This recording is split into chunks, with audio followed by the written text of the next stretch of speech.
afternoon, everyone. Welcome back to the Data and AI track here at PyCon AU 2025. Very happy to introduce Dilpreet, who is here to present Beyond Vibes, Building Evals for Generative AI. Can I have a warm round of welcoming applause for Dilpreet?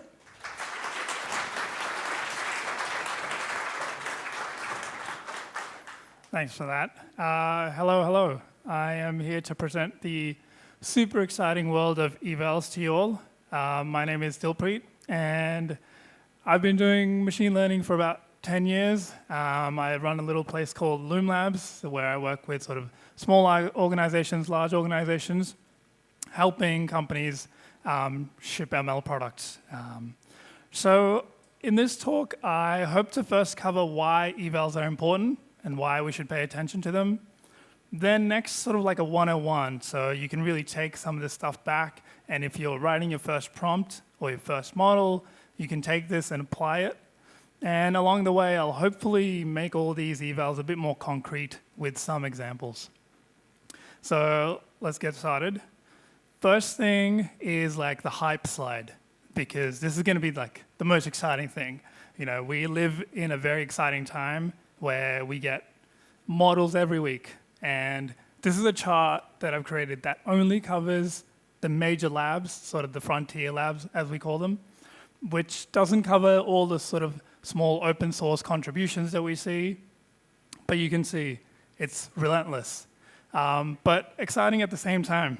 But you know, when you talk about evals, you're sort of like, okay, look at these shiny models. You can sort of feels like the bearer of bad news, you know, like turning the lights on at a party kind of a thing. That the new and shiny is not going to solve all your problems. Even though benchmarks tend to go up. This is my favorite benchmark. So I could have shown you any bar chart where OpenAI is like, look, we're 90% solved this benchmark. But this is from someone called Simon Wilson, where he likes to get a model and give it the prompt of create an SVG of a pelican riding a bicycle. And you can see we start from the top left of GPT-4o Mini, sort of the oldest generation. And I don't know, it doesn't look like a bicycle or a pelican.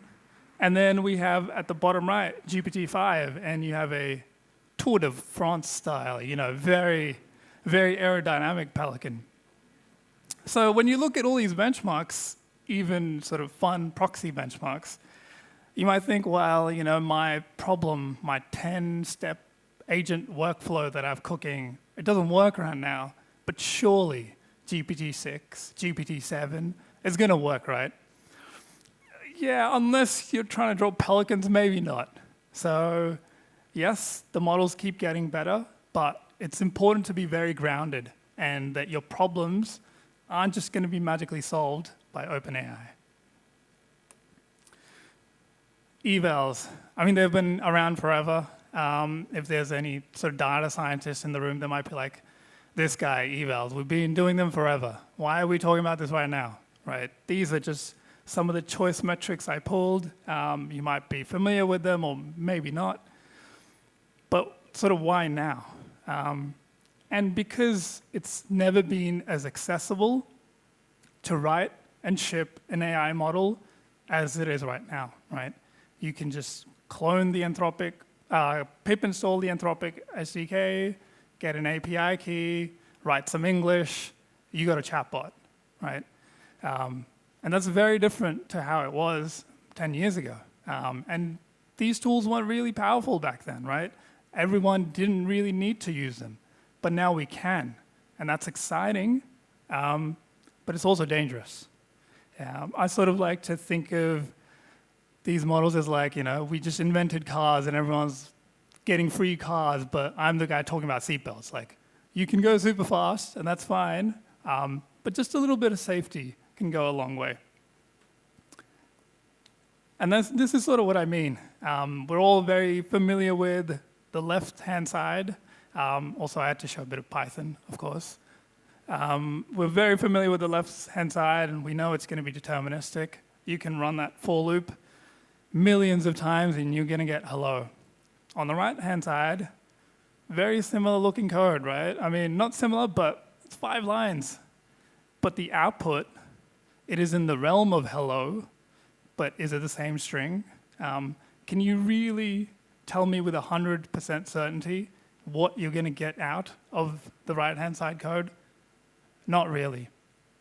And this sort of probabilistic thinking may not come naturally because we're not really used to this. We've got to start thinking in distributions, right? We've got to think about consistency of output and how to sort of narrow down this variety that we have. And it's really a change of mindset. And that's what sort of doing evals, it sort of gets you in these new habits that are very important for our probabilistic world. Yeah, this sort of covers it. It looks like normal code, but doesn't really break like it. It'll drift, it'll improvise, it'll be confidently wrong, and you kind of won't even know it. I think someone had, in a previous presentation, a slide around Air Canada and them promising a consumer something, and Reddit is full of this, right? You go to Reddit, someone's like, oh, if you go to this e-commerce chatbot, you can just get a refund or a voucher, because they know how to push this chatbot just the way they want to get whatever they want out of it. But did the business really expect that? Did they test it? Did they think about these scenarios and what the internet can do to a chatbot? I don't think so, right? And that's why it's, again, evals. And before we start sort of looking at ways we can address the evaluation situation, the other side of evals, so I like to think of like evals as a thing you do before you've decided to ship a model to prod or to your users. And verification is like what you can do afterwards. So evals, we want to be confident what the model is going to do, but you could also just verify all the outputs that the model produces. So, for example, if you were the New York Times and you were like, this AI summarization thing that everyone's pushing, summaries are really hot right now, so we're going to do summaries. But New York Times can't afford to trust a summary from an AI bot. They need to verify. They have zero risk tolerance, right?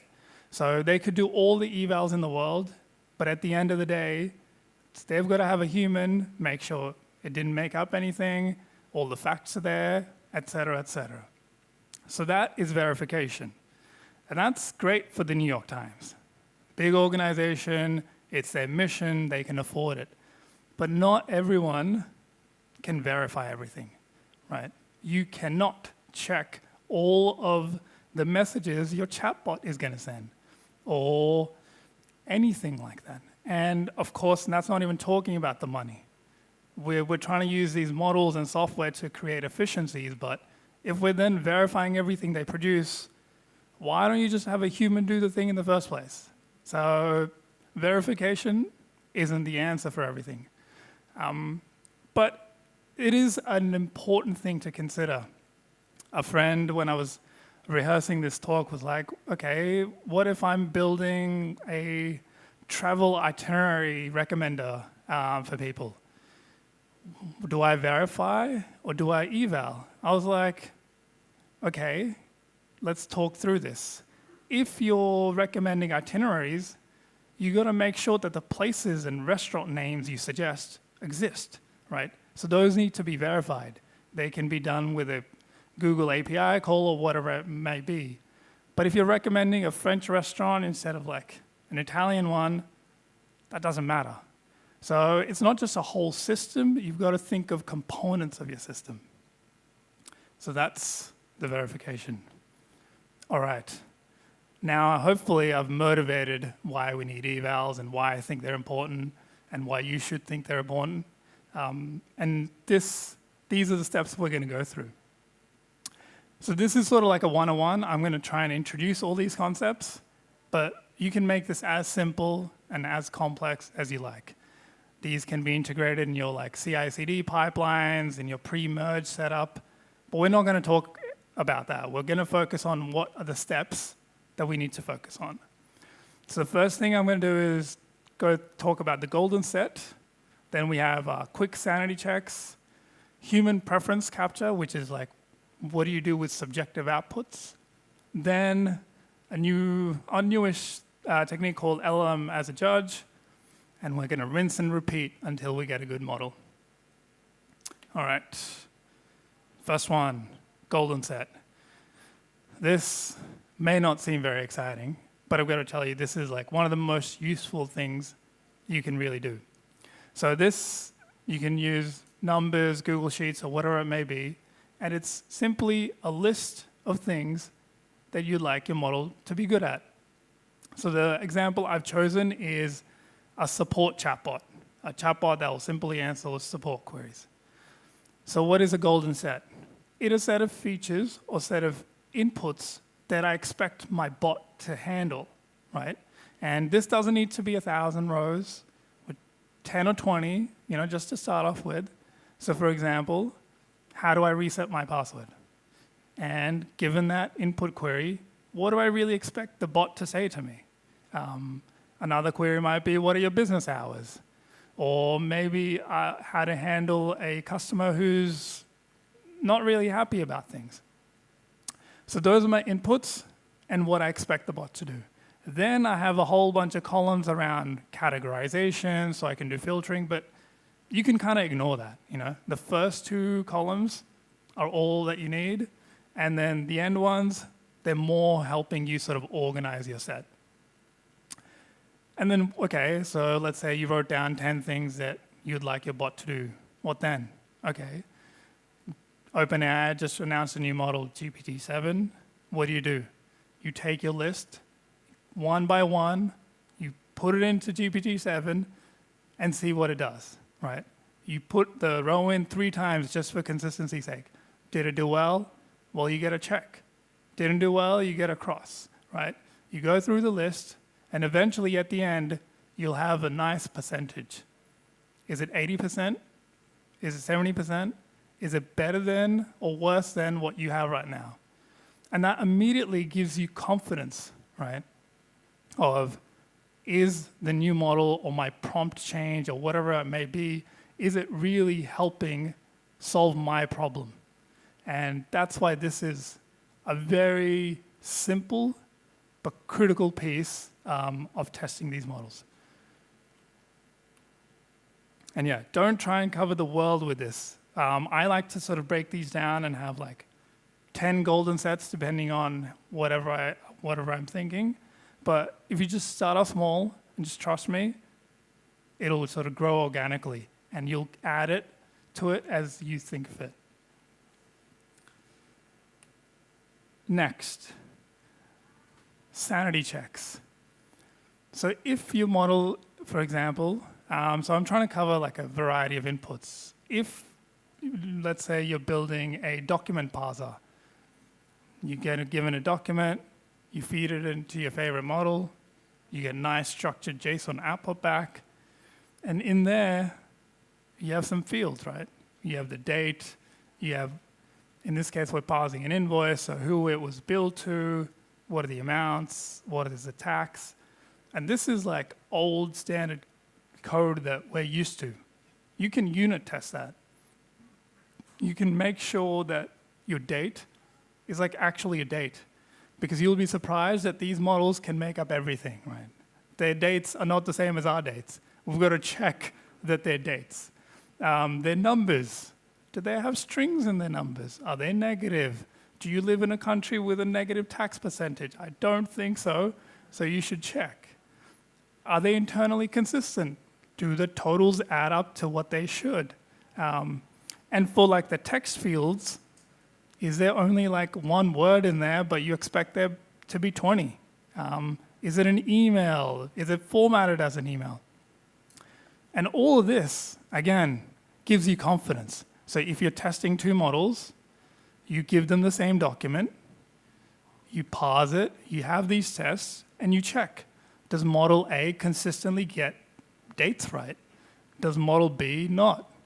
Suddenly, you can actually make a valid choice based on grounded data. And of course, you can automate this, right? So this will also help in verification. So if someone is giving you an invoice and you're parsing it, and you generate a number that doesn't look like a number, maybe instead of returning negatives, you sort of say, I don't know, something went wrong. Let's try again. So this, again, seemingly simple checks can be very critical, especially at test time. How about we move to something complicated? Now you want to compare subjective outputs. So you're an Amazon vendor, and you've got 50,000 products, and you think using AI to create these descriptions is like the way to go. So you're going to generate 50,000 product descriptions. What is a good product description? How do you know, right? So you have 3 models. They each give you an output, but how do you really choose between them? Humans, turns out, can be important in this process. And I don't know how many of you use a ChatGPT app, but I get this very often. I'll get 2 model responses, and OpenAI is using me to tell them which model is better. So this is a proven thing. So in this, I think Vivek in his presentation also talked about sort of getting humans to label and sort of getting data, and he wanted 2,500, but only got 1,000. So aim for the highest you can. So 100 samples, 500 samples. Suddenly you can tell, does everyone really prefer model A? Or is it a competition between A and C? You can use very simple metrics, like just percentages, or you can make it like a chess-style ELO sort of ranking, where the best models compete against each other. Again, the simplicity and complexity of these, it's kind of all up to you. But the most important thing, an important thing to capture here is the thing at the bottom is, why did you choose this option? So when someone chooses an option, get them to put in a rationale. Why did they pick the option they picked? And the reason for that is, we're going to try and automate human work. So this is where LLMs as a judge come in. So given that you have your 50,000 product descriptions, sure, you know that model A won out by 60 to 40. That's not a clear victory. How do you really know that the 50,000 descriptions that you generated are going to be good?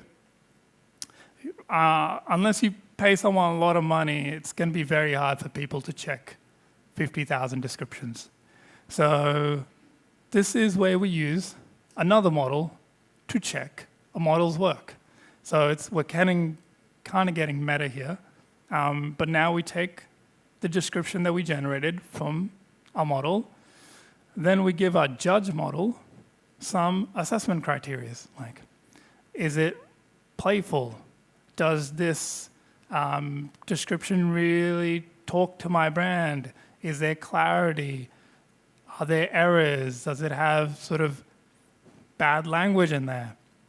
And suddenly you can get from a very subjective description to a very structured output at the right, which is JSON. And we all sort of know and love JSON, right? And you can work through these and figure out of the 50,000 descriptions, how many of those were sort of approved by a judge, and how many really need human review. And this can be really important, especially at scale. Having said that, now you have another problem, right? Who's going to validate the judge model? There is a meta judge model, but we're not going to go into a rabbit hole. But this is, again, this is rinse and repeat. You've got to have a golden set for your judge model, right? You got to make sure that the judge agrees with you. So when it's judging things, they kind of match your expectations. But this is very important. We cannot blindly trust probabilistic models, and you got to verify.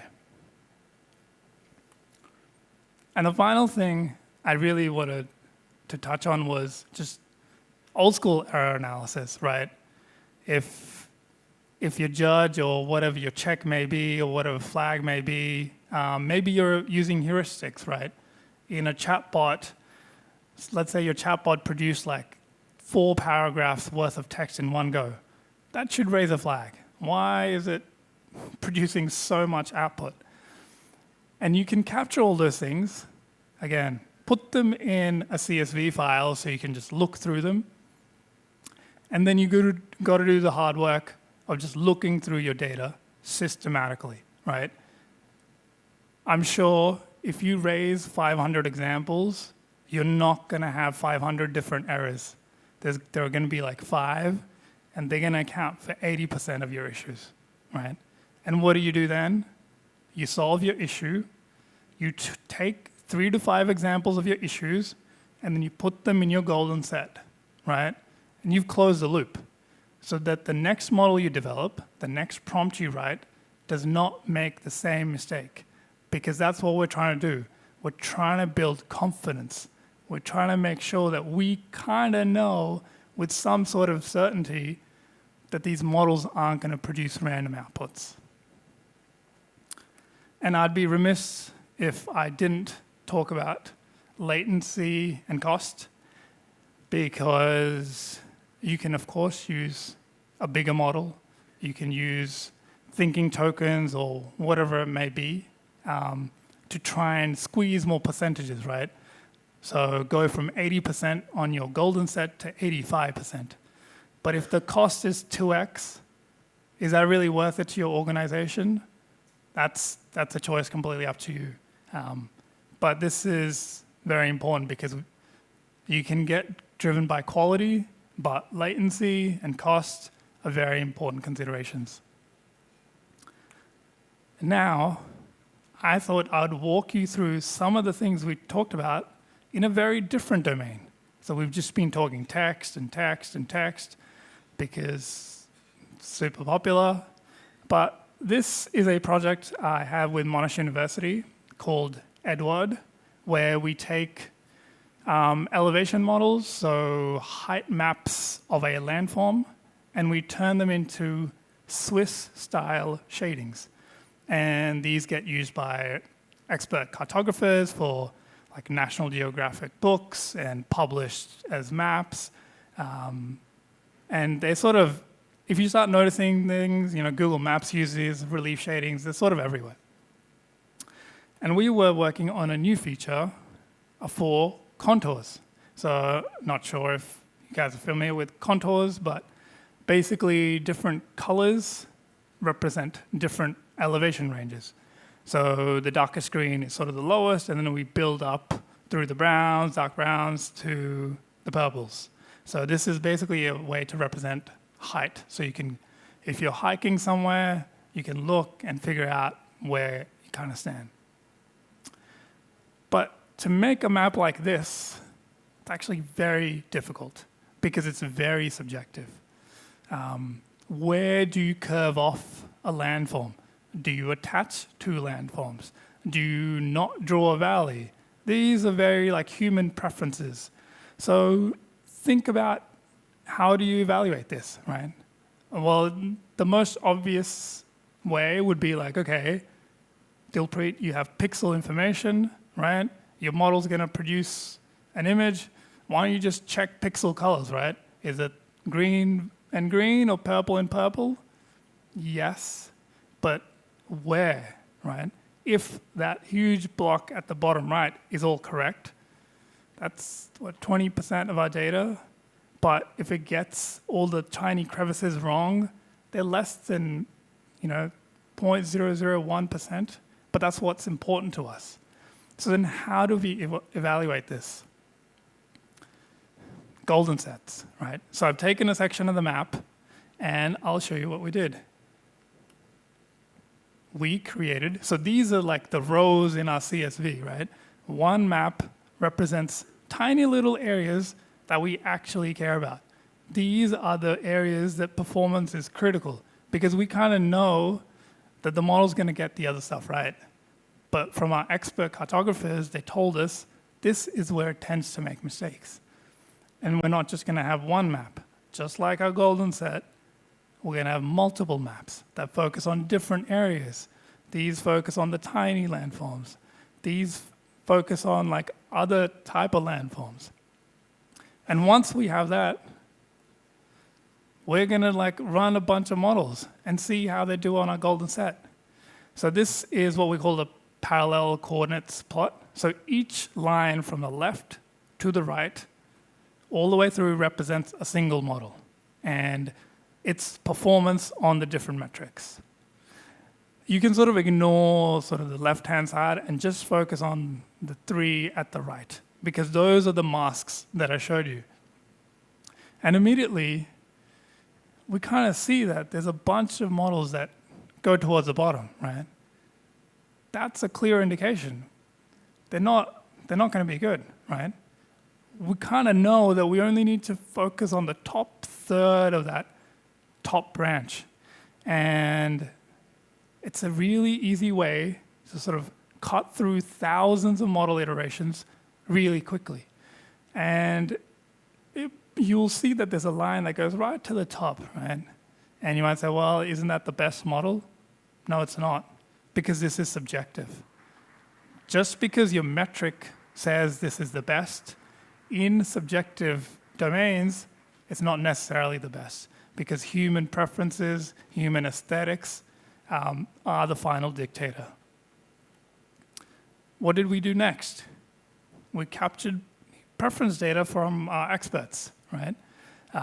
So we built a completely custom interface, and I'm very pro building custom interfaces.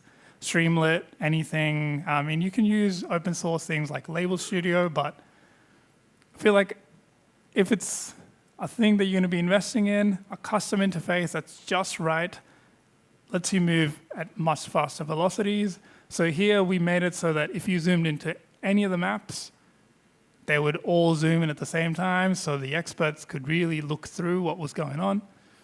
And we asked them, which one of these is better, right?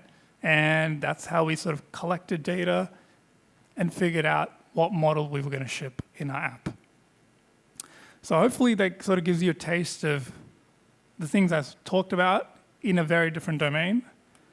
The last thing I just want to mention, I guess, is sort of easy pitfalls and anti-patterns. And this is also quite subjective, just like the contour lines. But I'm not a fan of 10,000 line sets where you kind of have forgotten what was really in there, and you're not even sure if it's just quantity that's in there because you care about variety. So it's very important to sort of know what your evals are and be looking at them all the time. Second one, I think we sort of all know we can't trust an AI even if we call it a judge. Just because we call it a judge doesn't make it any better. Stay away from dashboards, please. Just a general dashboard with like a 4.2 score. It's meaningless. What does 4.2 mean? I mean, what errors is it catching? So, not a fan. Chasing proxy metrics, again, just because it's the top performing model on a metric may not necessarily mean that it's the best model for you. And yeah, latency and blind spots. Yeah, like turn down just evals are a habit and not just a pretty dashboard. Thank you.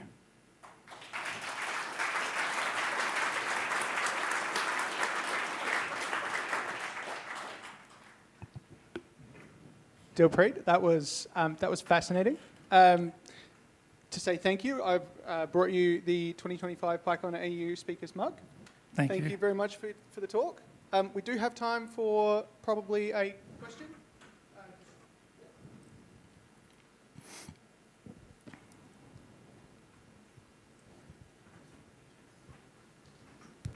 Hey, great talk. So I work as an AI engineer at an AI startup, and evals are like big for us. And so we've tried all of these different platforms like DeepEval, Comet, Weights and Biases, Langsmith, Langfuse. There are just so many. And while they all look so good from the outside, you know, once you start using them like for like really specific stuff, you see the cracks because they're all so new. So just like in your experience, what have you found to be working well? Yeah, that's a great point because I've used a bunch of those, and that plot you saw was from weights and biases. And what I've found is, personally, for the problems that I work at, just starting off very simple. So I tend to, whatever problem it may be, even if I have to write like custom charts in Matplotlib, Claude can do that, right? I really prefer that, and building it to a point where you're like, I've got a good model and I've got repetitive tests, then only move to a platform. So I wouldn't move to weights and biases for my first experiment, right? For my first 10, not even my first 100. But after that, when you kind of know what you want and you've got repeatable things, that's when you sort of upgrade, yeah. All right, I apologize. That is probably all we have time for. Another very warm thank you for Dilpreet. Thank you.